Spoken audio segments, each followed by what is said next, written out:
Janis was mid-song when she saw Ike lean over to Tina and say something. Tina's expression didn't change. It never did, in public. But Janis had been watching performers her whole life, and she knew the difference between a woman who was listening and a woman who had learned not to react. She finished the song. Then she did something nobody in the room expected.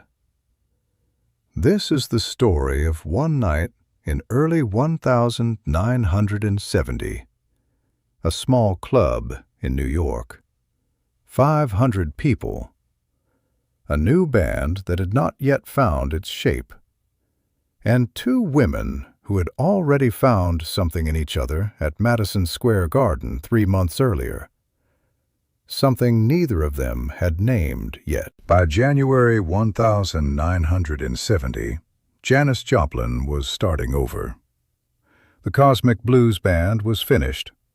The previous year had taken more from her than she had anticipated. The critics had been unsparing about the new direction. The touring had been relentless. And her drinking had moved past the point where anyone who cared about her could still call it a coping mechanism. It had become the condition itself. She was forming a new band. It would eventually be called the Full Tilt Boogie Band.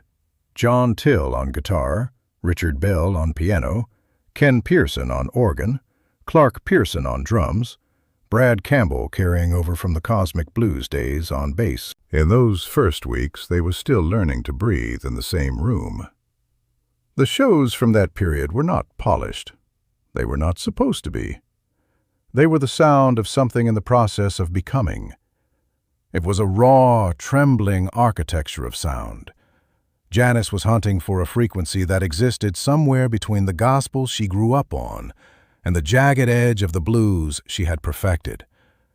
Her voice was fraying at the edges, a deliberate, beautiful destruction. Myra Friedman, Janis's publicist and one of her closest confidants during those years, described that period later.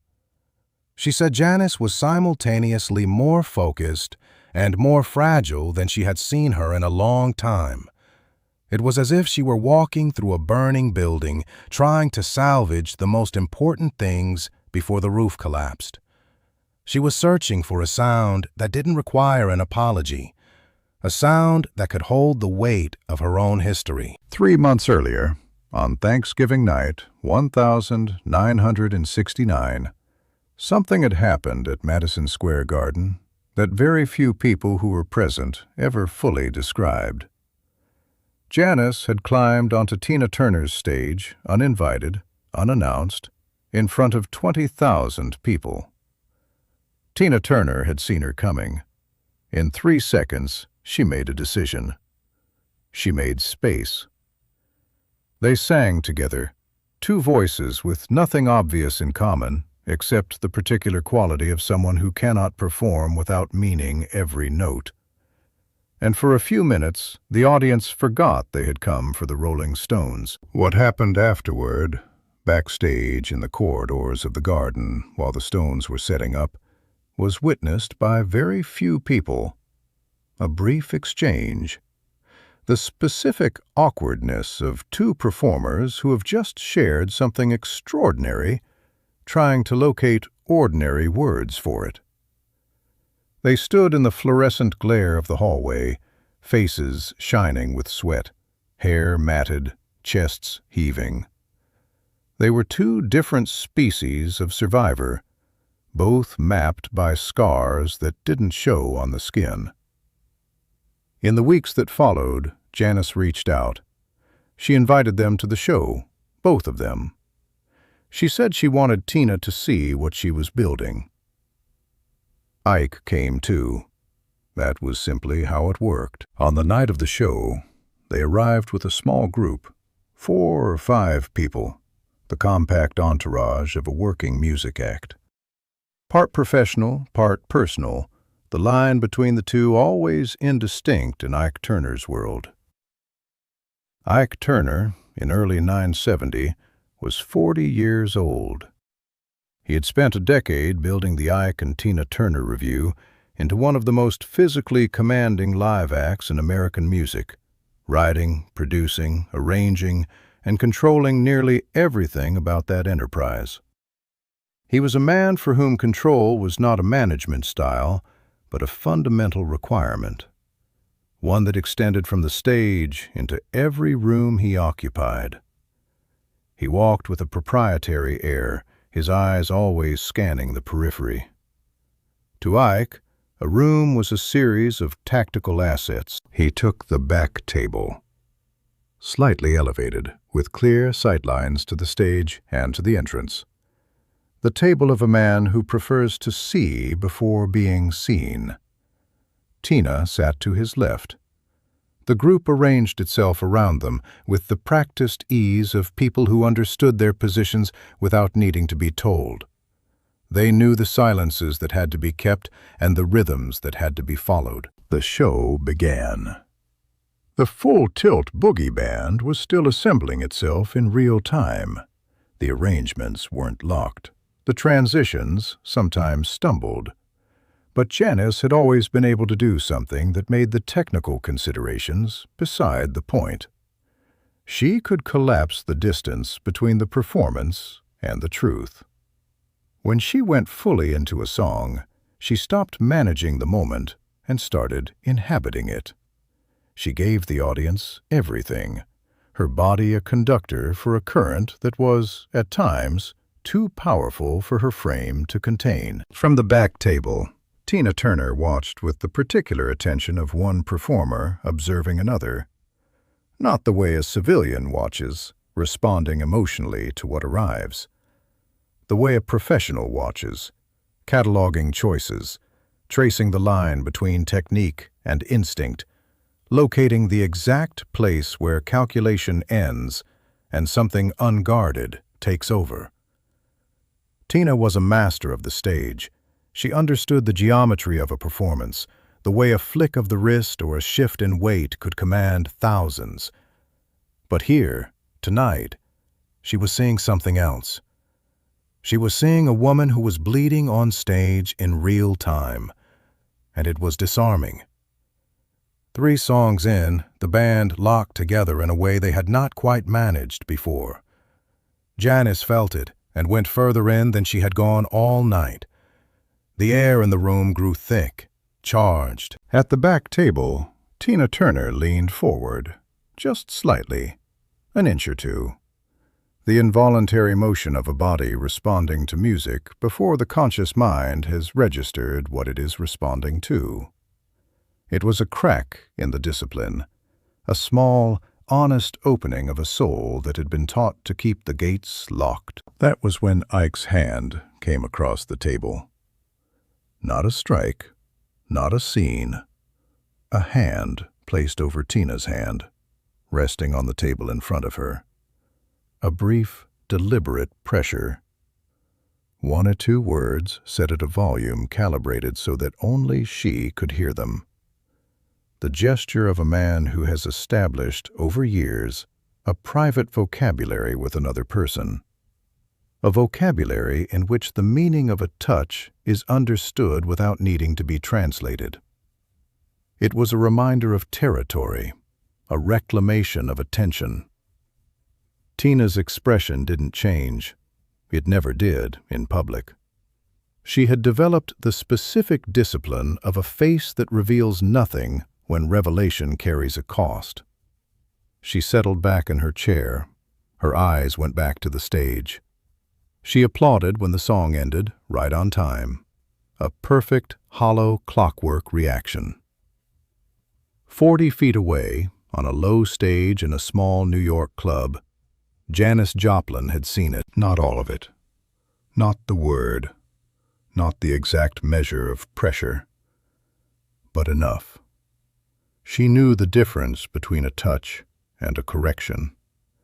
She saw the way Tina's shoulders braced, the way her eyes clouded over. She recognized the shadow of the cage.